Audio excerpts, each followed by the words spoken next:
Can I transform this room from this to this with only 50 bucks? Now, this makeover challenge is all about reimagining and then remixing what you already have to recreate a stunning space in your home. Make sure you stick around as I explore every detail as to how I pulled this look all the way off. Now, my husband's aunt is coming all the way from the Philippines to visit us here in Nashville, and I really want to impress her and to make her feel at home. Our guest room, it wasn't horrible to start, you know. It was comfy, it was cozy, it was clean, but you know, so is a Motel 6. Now, I have been wanting to take things up a notch around here, and our Tita's arrival was the perfect excuse. Inspired by the existing space, I figured I could pull this transformation off with most of the existing furniture and then remix the new look with things I already had in other rooms. Knowing that I was going to reuse most of the items I had already in my home meant I could really challenge myself to spend the least amount of money possible.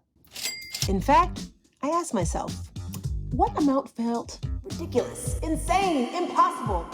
And then I said, that's it, $50. Still, a lot of money. Sometimes a good challenge helps us get more creative and more resourceful, and I don't care how much money I ever make, I'm gonna pinch every penny, baby. Will I be able to pull this makeover off with only 50 bucks? Stick around as I walk through every step on how I did it all. One of the biggest mistakes I think many of us homeowners do is just not reimagine the things we already have in our home. It's kind of like once we place something somewhere, that's it. That's where it lives forever and into eternity, and we never move it again. Y'all know what I'm talking about. My grandma has had this same chair in the same corner since 1954. So today, I'm breaking us free of the bonds of the permanently placed furnishings and hoping to inspire a remix for you too. Now back to this room. I love color. For a long time, I have really been wanting to make a big statement in our builder basic home. It is 50 shades of gray up in here. I feel like a secondary space is always a great place to experiment with some big, bold color. I really love this $50 bed I scored on Facebook Marketplace that I upgraded by painting it black and adding this quirky little hand-painted white design to it. I made this bed a while back, and if you missed it and you want to know how to paint any upholstered furniture like a pro, check out my video below. Now, I love the bed, but by itself here, it kind of falls flat. I also like the dresser, another pre-loved piece that I scored from the thrift store and painted white. And I like this upcycled desk in the corner that I used back in my bachelorette days. Now, I called it the bill collector because it's where I shoved all my bills and mail that I just didn't want to see. I've been using it as a vanity in this guest bedroom, and I think I can reuse it. Other than that, this room is quite a catch-all of all the leftover furniture Al and I had when we got married, and it is sad. My first order of business is to clear out this room and see what I'm working with. It's wall-to-wall gray carpet, gray walls, 2-inch wooden white blinds, a box fan. I mean, it is black. Nothing in here was giving pow, boom, pop. You know, kind of like this wig. I know if I want a lot of bang for my buck, the quickest way to add some drama is with paint. So I headed down to my local home improvement store to make a splash. Kind of like this wig. Hey guys, I am at Lowe's right now, and I am about to pick out a paint color for my guest bedroom makeover that my husband has no idea I'm about to do, and I don't know if this is going to be a happy surprise. I have been wanting to bathe a space in a rich, warm, inviting color. And since my husband was out of town this weekend, I had free reign at making a big decision, okay? There was probably no way he was gonna approve a color this bold. So I'm all about asking forgiveness rather than permission, and I love pushing the boundaries if it's in the name of good design. Now, if you like this color, I'll link it in the description box. It was less than $30 for a gallon of paint, and it made an instant difference, y'all. I even went a step further and decided to take a huge leap forward by painting the ceiling and the doors and the trim as well. And baby, it is a game changer. After the paint went up, I'm not gonna lie. At this point, I got a little overwhelmed. It was a big change, honey, and I am a human being. Y'all know we don't like change. You guys, look what's happening.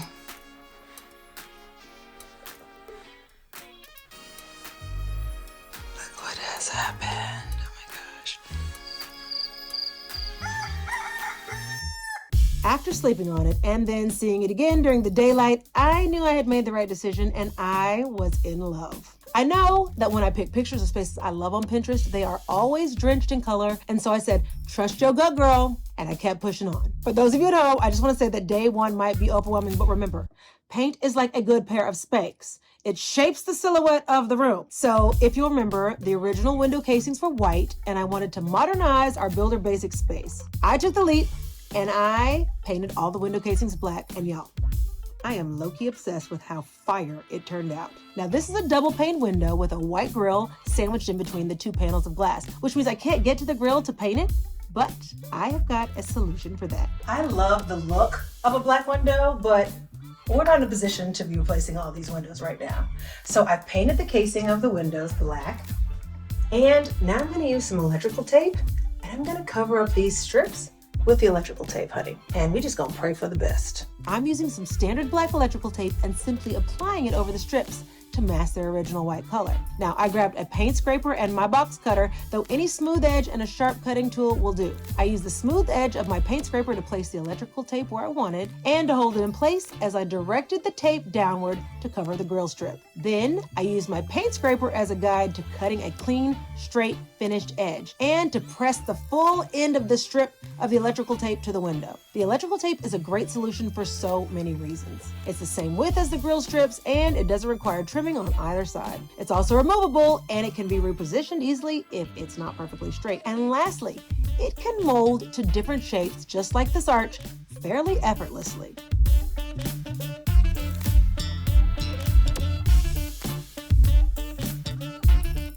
The best part, it was only $3 for 2 rolls. So between the dose of color and the new modernized windows, things were looking incredible, but there were still some obvious signs of the builder grade selections left. My next order of business was tackling that awful ceiling fan. Now our guest room is on the second floor of our house, and as you can see from the slopes in the ceiling that we don't have any attic space above it. Between that and the big window, this room can get hot as heck in the summertime. So a fan is always a welcomed addition to help cool it off and to circulate some of the air. Now, between you and me, the fan has not had an obvious makeover since its creation. I mean, when was the last time you said, look at this beautiful fan? So I was determined to give my space the fan upgrade it deserved. Then I remembered I had one buried in my garage that I hadn't even opened yet. Look at this baby. It moonlights as a light, but it has a clear fan built right into it. It's super quiet, has a timer, and can blow up to circulate heat in the winter or blow down to circulate cool air during the summer. That creates the perfect comfort level no matter the season. Now, because it operates on a remote, there are no goofy cords hanging down, and this baby is just ready to go. I bought this for my kids' room, but I never got an electrician to get up over here and get it and put it up, but I'm so glad I didn't because it totally worked better here. This is the tip. Don't be afraid to use something that was meant for somewhere else to save on your budget. And don't worry, I know you're gonna ask, so I've linked it all for you. All right, time to deal with the finer builder basic touch, the carpet. This guest bedroom has wall-to-wall carpet that the builder installed. And though it's lovely, I really want to give the effect that I have a hardwood floor in here. Hardwood floors are kind of expensive, and that's not in the budget right now. So instead of adding hardwood floors in here, I'm gonna put down a nice 8x10 sisal rug that'll give the illusion that I have hardwood floors without the price tag. This is just an 8x10 size jute rug that I had sitting in my garage, and I love it because it mimics the look of hardwood by adding a natural texture to the floor. The size really grounds the room and defines the spaces for where to really place the furniture, though I kind of wish it was a little bit larger, like a 9x12. Since this is what I had, I cheated it by spacing it forward to the foot of the bed because I'll be adding some furniture there later. This way, there'll be more rug exposed to help define the area later when I bring that piece in. It's important to remember that a rug is supposed to be seen, not just shoved under a bed fully, so either buy a bigger rug or cheat it out a little bit. Once my rug was down, it was game on, baby. Now I brought back my beautiful black and white bed, and I really wanted to make it a little bit more dramatic. Originally, the bed felt kind of low, so I swapped out the box springs for some taller ones from another room. I hate seeing my box spring. I think it looks tacky, and it's not a feature I want to point out. So right now, I've grabbed myself a black fitted sheet, and I'm gonna wrap the box spring, and then I don't have to see it. After the mattress came in, I decided to hang the headboard to the wall, kind of like a picture, so that it too would be a little bit more dramatic. This was such a smart idea, and it really changed the balance of the room. And listen, don't worry, I found a similar bed for you at home, and I've linked it for you. Always, always, always plug in an extension cord for hard to reach plugs like ones behind the bed, especially in a guest bedroom. This gives you ample opportunity to plug in without having to keep accessing that plug. Now, I personally think the star of the show is this bed sheet combination. For me, I am a forever white sheet kind of girl. It just makes folks think they're in a hotel, and let's be honest, it really makes the laundry easy. I had this texture-filled vintage coverlet in this sunburst yellow that I scored from the Goodwill and laid it down, and honey, it damn near gave me the chills. I think this unexpected playful pop of color is just what this room needs. Now, inspired by the walls, I remembered I had this velvet quilt in the closet, and once I saw those two girls together, honey, I knew it was over for this makeover. Then I added my final layer, the white down coverlet, to the foot of the bed. And I don't think you can ever add too much drama here, honey. I mean, look at this wig. Now this just helped to tone down the color party, and honestly, I was just in layer up this bed mood, honey. I just wanted all the touches and all the finishes. Now with the pillows in place, I could really see this room shaping up. So let's get to dressing these windows, shall we? Now, if you recall, I had dark green curtains in here before, but I remembered I had a pair of pink velvet curtains in my office, and why not do a little switcherooski? The best way to save money is by reimagining things you already own. And buying new curtains for the space might have taken me over budget. If you really want to stay in budget, but you want to freshen things up affordably, you can always grab a new candle, some decorative pillows, or even some fresh flowers. These budget-friendly accessories can make a big difference. And speaking of making a big difference on a dime, honey, want to know my $1 secret for the perfect curtains? Pull noodles! Make one long slice down the length of one side. Make a mark every 2 inches along the length on the other. Cut cross sections every 2 inches to create little donut shapes. Once your curtains are on the rod, add your donuts to the rod between the tabs. Look at the difference. It only cost $1. Isn't that amazing? This side is fluffy, it's full, it's staying in place. The pleats are pleated beautifully, and it is proud and beautiful and standing at attention. And over here, well, these are looking pretty sad if you ask me. They're jiggly, jingly, and just not looking good. And now, all you gotta do is hang.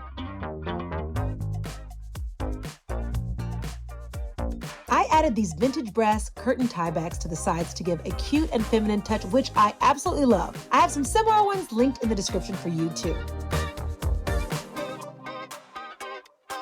Now it's time to bring in my furniture. I already had the bill collector in here before, remember? And I like it. I think it acts as a great side table and vanity desk, so she's coming back. This old desk was something I've had for a long time, and it has been beaten up a little bit over the years, so I'm gonna touch it up with a little bit of paint that I've kept and give it a new lease on life.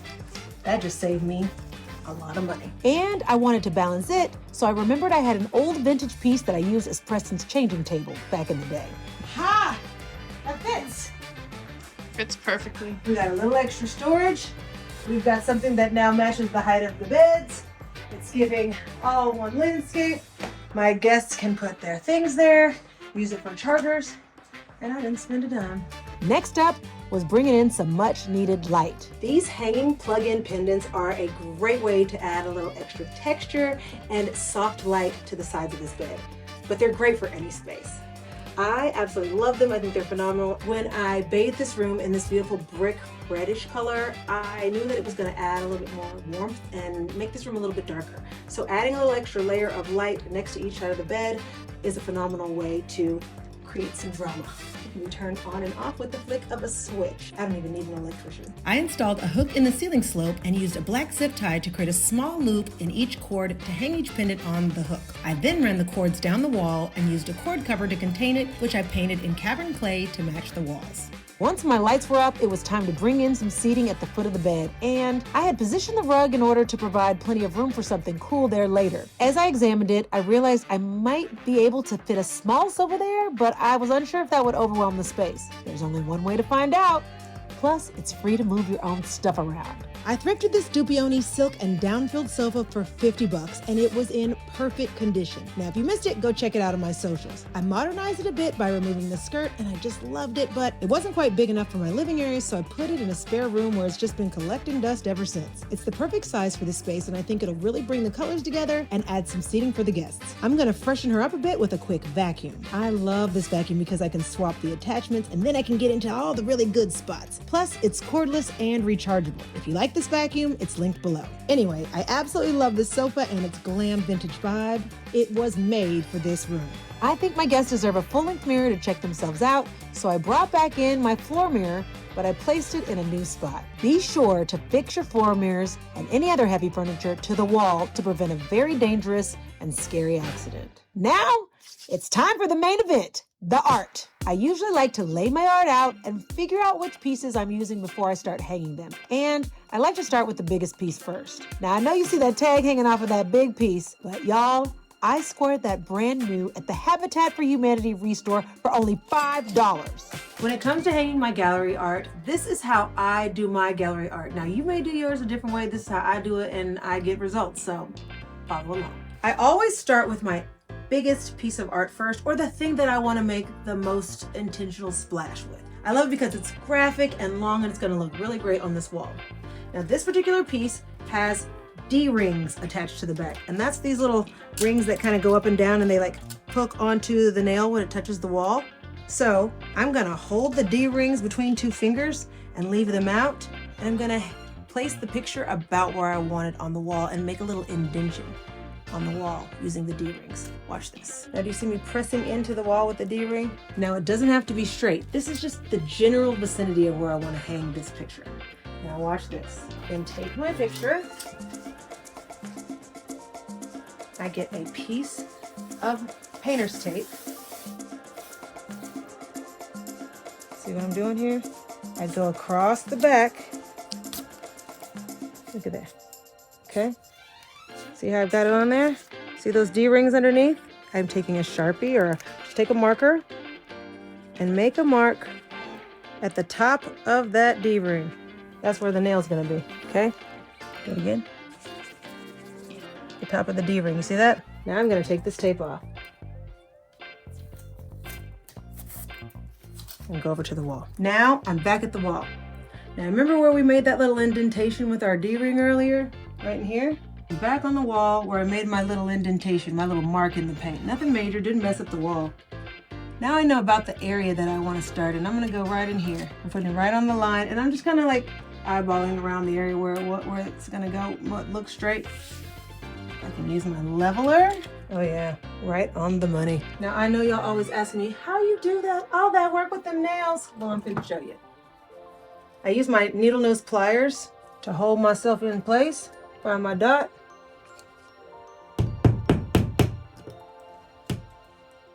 Just like so.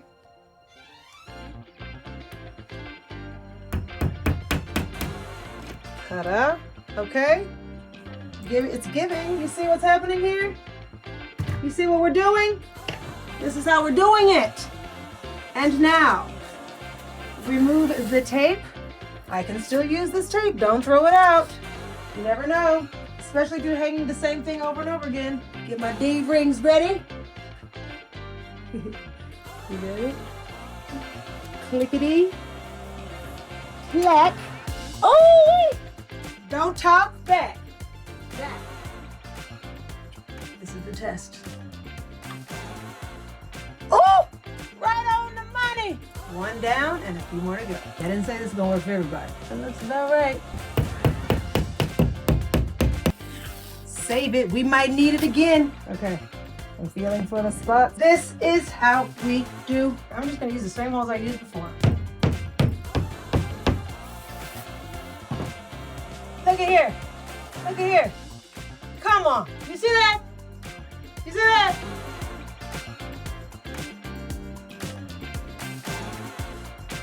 I wanted to add more art to the other side of the room, and I also used the largest picture as an anchor and built my gallery wall around it. At this point, the art was starting to art, honey. When you're doing a gallery wall, too much art can look a little bit messy. It's always nice to break it up with what I call a 3D effect. That means something that's not art that kind of juts out of the wall, you know, a little bit. 3D effect. I have this cool vintage shelf that I bought from a thrift store. I think it was like $1.99. I've had it for years. I even spray painted it black years ago. I think now is the perfect time to bring it out of the drawer. Now, this room was really coming together. My favorite part of the room is accessorizing, and I just feel like that's where you can really personalize a space. To make a space warm and inviting, I love to add plants. This plant cutting I've been growing in this thrifted vase will thrive without much care. A book filled with my favorite country girl ought to help introduce my guest to Music City. I thrifted this origami picture years ago, and I was finally able to use it here on this shelf, which I also paired with this beautiful vintage brass crane, and it is perfect. Now, if you've been following me on Instagram, you might remember when I made this side table using 2 randomly found pieces at the thrift store that I glued together and are now the perfect side table for this sofa. I absolutely love it. Since I hate clutter, and more importantly, a lost remote, I always like a box with an arm's length for remotes, for the TV, and the new fan. You can even add a note inside the box with all of your Wi-Fi passwords too. I went back and forth over which pillow to use, and let me tell you, I went back and forth, but I finally settled on this one and I absolutely love it. Last but not least, a personal touch for our Tita. A beautiful family picture she can take home with her. A few swipes of the vacuum to freshen it all up, and honey, I think we have the perfect guest room retreat.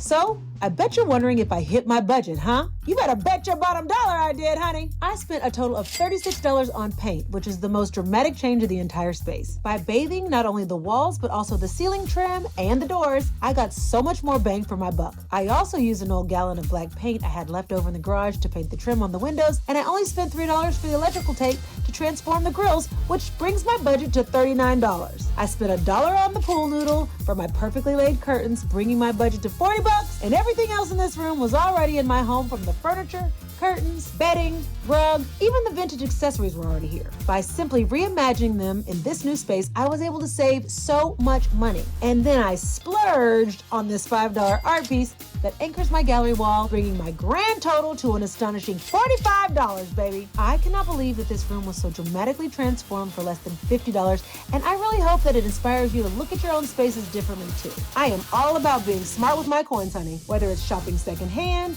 updating outdated pre-loved decor, or DIYing something from scratch. I'm here to remind and inspire and even encourage you that you don't have to spend a fortune to look or live like it. Now, even though I remix my own things, I know you might be wondering where I got them, so everything I've got is linked in the description of this video.